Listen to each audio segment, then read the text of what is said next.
நான் வந்துட்டேன்னு சொல்லு, திரும்பி வந்துட்டேன்னு சொல்லு. சோஷியல் மீடியா ஃபுல்லாக ஒரே அலப்பறையாக இருந்திருக்கும். எங்கள் தலை Dhoni is back, wow that உஸ் ஆச்சா பூச்சாட்டு. இனிமே பாடுறா, நாங்கள் தான் எங்கள் கோட்டை, நாங்கள் தான் கிங்கு, அப்படி இப்படின்னு சோஷியல் மீடியா ஃபுல்லாக ஒரே கதறலாக இருந்திருக்கும். அந்த கதறலாம் வச்சு சேர்த்து தான் இன்றைக்கி நம்ம வந்திருக்கோம். கோட்டையில் ஒரு ஓட்டை, ஐ எம் சாரிங்க, மன்னிச்சுக்கோங்க, ஒரு பெரிய ஓட்டை.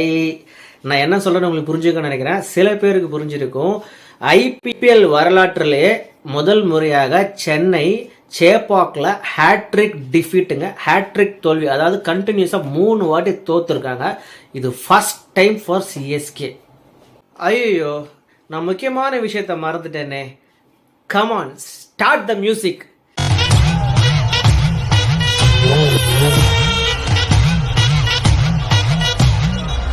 ஏண்டா மறுபடியும் 250ன்ற மாதிரி நீங்கள் ஆக்கிட்டீங்களே. இன்னைக்கு சரி, எல்லோ கலர் டிஷர்ட் போட்டால் தான் நீங்கள் தோக்குறீங்க. சரி, உங்களுக்காக தேடி கண்டுபிடிச்சி நானும் ஒரு மஞ்சமாக்கான மாறி எல்லோ கலர் ஷர்ட்டு போட்டேன், அப்பயும் தோக்குறீங்களாடா. அந்த ஜென்ம சனி உங்களை விட்டு போவே போவாதா? தோனியோட first match as a captain இந்த சீசனில் நல்லா வச்சு செஞ்சுட்டாங்க ஆப்போனன்ட் டீமு. தோனிக்கு இது தேவையா? வயசான காலத்தில் ஓரமாக ஒதுங்கி போயிட்டு டீமுக்கு கோச்சாக இருந்துட்டு போகாமல் ஃபேன்ஸ் எல்லாம் கோச்சிங் போகிற அளவுக்கு ஆகிட்டாங்க தோனியை. டேஸ் போடும்போது உங்களுக்கு சகுனமே சரியில்லை, ஓப்பனிங்லேயே போச்சு, டேஸை தோத்துட்டாரு நம்ம தலை தோனி. சரின்ட்டு கேகேஆர் ஸ்மார்ட்டா வந்துட்டு சிஎஸ்கே நீங்க ஆடுங்க அப்படின்னு சொல்லிட்டாங்க. அவங்க பாட்டுக்கு ஆட, அப்படியே ஃபேன்ஸ் எல்லாம் அதை பார்த்து தெரிச்சு ஓட, சரி இவங்க பாட்டுக்கு பட்டு பட்டுன்னு ஆட, விக்கெட்டும் பட்டு பட்டுன்னு போயிடுச்சுங்க. ஆட பாவீங்களா, இப்படி செஞ்சுட்டாங்களே அப்படின்ற மாதிரியே வெறும் 100 சில்லற ரன்னுக்கே ஆல் அவுட்டுங்க. சிஎஸ்கே எவ்வளோ கேவலமான ஒரு இன்னிங்ஸ் நான் ஆடி பார்த்ததே கிடையாதுங்க. சரி, ஒரு இம்பாக்ட் பிளேயரை இறக்கி விடுவோம் சொல்லிட்டு பேட்டிங்லேயே இம்பாக்ட் பிளேயரை இறக்கி விட்டாங்க. அவரும் வந்துட்டு ஒன்றுமே செய்யல, யாருமே ஆடலை.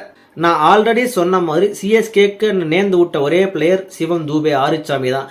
அவரும் இந்த வாட்டி பெருசாக ஒன்றும் அடிக்கல. ஆனால் ஏதோ ஒரு மானத்தை காப்பாற்றுற அளவுக்கு, அந்த 100 தொடுற அளவுக்கு வந்துட்டு டீமோட மானத்தை காப்பாற்றி கொண்டு போனாங்க. சரி ஓகே, பொட்டலம் பண்ணிட்டாங்களா 100 சில்லறையில.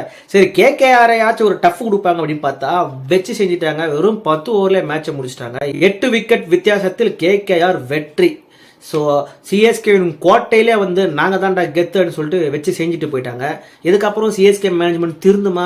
திருந்தது. தோனின்ற ஒரு மனுஷனை வச்சு பணம் சம்பாதிக்கிற வரைக்கும் சிஎஸ்கேவோட இந்த ஜென்ம சனியை நீக்கவே முடியாதுங்க.